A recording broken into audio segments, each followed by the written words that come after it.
I'm Adrianne Lynch with the Lynch team at Real Broker.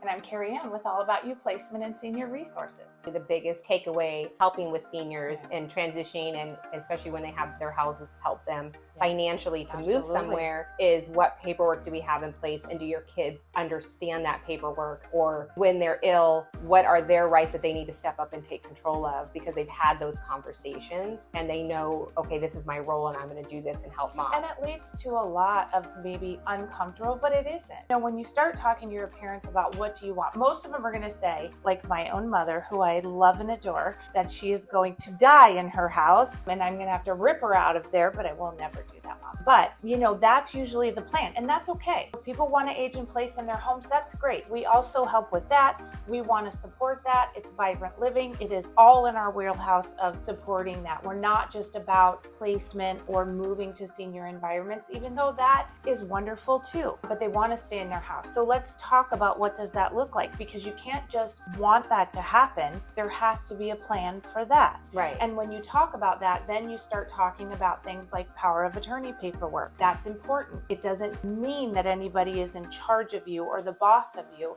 It means that you've thought through, if something does happen, that you have a representative that is doing what you want. They're facilitating your wants and needs. I mean, both of my sons, as soon as they turned 18, they had their butts in our attorney's office. Yep, same. And I was like, guess what? You're going to talk about things that you probably didn't think you were going to talk about at 18. But now that you're 18, if something happens to you and I go in the hospital and say I'm their mom, they don't care. You know, I don't get to make those decisions just because I gave birth to you. You're an adult now. So they have their power of attorney paperwork in place, and it's important for all of us. So when we start talking about these things, it starts bringing up other things that need to be talked about. You know, an example is if your parents don't have power of attorney paperwork in place, or they do, but only for each other, and one is faced with a cognitive impairment and the other is unable to make decisions, then who does? And just because you're the kids doesn't mean, and just because you're the adults doesn't mean you get to. And it can be very costly to